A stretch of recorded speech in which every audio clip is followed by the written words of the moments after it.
देश तो उस समय भी खड़ा था क्रांतिकारियों के साथ में। तो हमें भरोसा है देश आज भी खड़ा होगा ऐसे लोगों के साथ में जो इसी बात को आगे बढ़ा रहे हैं, जिसको कभी भगत सिंह, ऊधम सिंह आदि ने बढ़ाया था कि भारत से सिर्फ अंग्रेजों को नहीं भगाना है, अंग्रेजियत को भगाना है।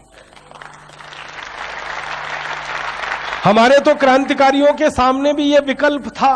अंग्रेजों ने, आपको मालूम है, ऑफर किया था कि ये जो सत्ता चल रही है इसमें हमारे साथ शामिल हो जाओ, तुम भी लूटो हम भी लूटें। सारे क्रांतिकारियों ने साफ मना किया था कि इस लूट की व्यवस्था में हमें शामिल नहीं होना, हमें संपूर्ण आजादी चाहिए, संपूर्ण स्वराज्य चाहिए। और जिस क्रांतिकारी ने यह बात सबसे पहले कही थी ना, उन्हीं का नाम था नेताजी सुभाष चंद्र बोस। आपको मालूम है उनके जीवन की विडंबना क्या थी? उनको आईसीएस की नौकरी में सेलेक्ट होना पड़ा उनके पिताजी की इच्छा की पूर्ति के लिए।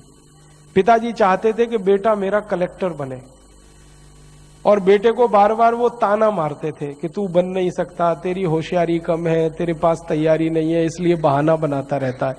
तो बेटे ने अपनी पात्रता सिद्ध करने के लिए परीक्षा दी आईसीएस की, और उस जमाने में आईसीएस की परीक्षा देने के लिए 4-4 साल लोग पढ़ाई करते थे।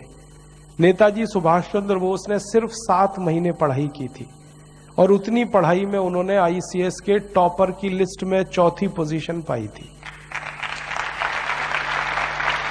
उस जमाने में आईसीएस टॉप करना किसी भारतीय लड़के के लिए तो संभव ही नहीं था, क्योंकि अंग्रेज टॉप किया करते थे उस परीक्षा। वो पहले भारतीय व्यक्ति थे जिनको 4था स्थान मिला टॉपर लिस्ट में। बड़ी मजेदार घटना है, वो लंदन गए थे, कैम्ब्रिज यूनिवर्सिटी में एडमिशन होके आईसीएस में बैठे थे। तो जिस दिन रिजल्ट आया ना, तो उनके सहयोगी गए थे रिजल्ट देखने के लिए, वो नहीं गए। तो उनके सहयोगियों ने नाम देखा तो कहीं नहीं मिला, तो उनको आके कहा कि तुम तो पास ही नहीं हुए। तो उन्होंने कहा ठीक है कोई बात नहीं, पास नहीं हुए। शाम को सेक्रेटरी आया, ब्रिटिश गवर्नमेंट के एक डिपार्टमेंट का सेक्रेटरी आया कि तुम्हारा नाम पास होने वालों में नहीं है, टॉपर वाली लिस्ट में है, और वो लिस्ट अभी तक लगी नहीं।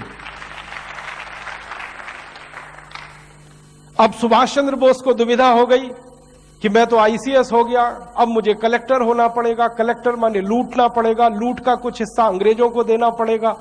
तो उनके मन में यह घमासान शुरू हुआ कि मैं इस लूट में शामिल हो जाऊं या लूट की व्यवस्था के बाहर निकलकर देश के लिए काम करूं।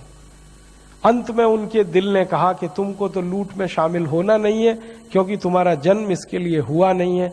उन्होंने नौकरी को रिजाइन किया। जब उन्होंने इस्तीफा लिखा था तो ब्रिटिश सिस्टम में हड़कंप मच गया था, क्योंकि भारत में कई लड़के पहले आईसीएस बन चुके थे, किसी में हिम्मत नहीं हुई थी इस्तीफा देने की। उन्होंने दिया, और इस्तीफे में जब उन्होंने लिखा तो यही लिखा था कि इस तंत्र में मैं शामिल इसलिए नहीं हो सकता कि मेरी भारत माता की लूट के लिए ये तंत्र बना है, और मैं मेरे देश को लूटूं ये मेरा दिल मुझे गवाही नहीं देता, मैं इसलिए छोड़ रहा हूं। रिजाइन किया, बोरिया बिस्तर समेट के भारत वापस आ गए। पिताजी के दिल पर वज्रपात हो गया कि बेटे ने आईसीएस को लात मार दी। तो बेटे ने पिता को समझाया कि इस नौकरी में तो मैं लात ही मारूंगा हर बार, जब तक भारत को लूटने की व्यवस्था ये करेगा तंत्र, तब तक मैं इसमें शामिल नहीं हो सकता। इसलिए आईसीएस को छोड़ा, और जैसे ही आईसीएस छोड़ी उन्होंने, तो सारा देश उनके लिए खड़ा हो गया। जब वो लंदन से वापस आए थे ना, उस समय पानी के जहाज चला करते थे, बंबई में उतरे थे, जो हुजूम बंबई में निकला था, गजब के लोग थे वो। तो उन्होंने उसी दिन कह दिया था कि अब तो भारत आजाद हो जाएगा। क्यों? जब मुझे समर्थन देने के लिए इतने लोग भारत में हैं, तो मैं जब गांव-गांव जाऊंगा तो कितने लोग खड़े हो जाएंगे। उसी कॉन्फिडेंस से, उसी आश्वासन पर उन्होंने आजाद हिंद फौज का गठन किया था, वो भी भारत से बाहर जाके। और जब फौज बनाई थी तो माताओं ने अपने मंगल सूत्र उतार के उनको दान किए थे। एक मां उनके पास आई थी अपने अंधे बेटे को लेके कि इसको फौज में ले लो। तो उन्होंने कहा इसको तो दिखाई नहीं देता। तो बेटे ने क्या कहा कि दिखाई तो नहीं देता, लेकिन आपकी फौज में आ जाऊंगा तो दुश्मन की एक गोली तो कम कर ही दूंगा।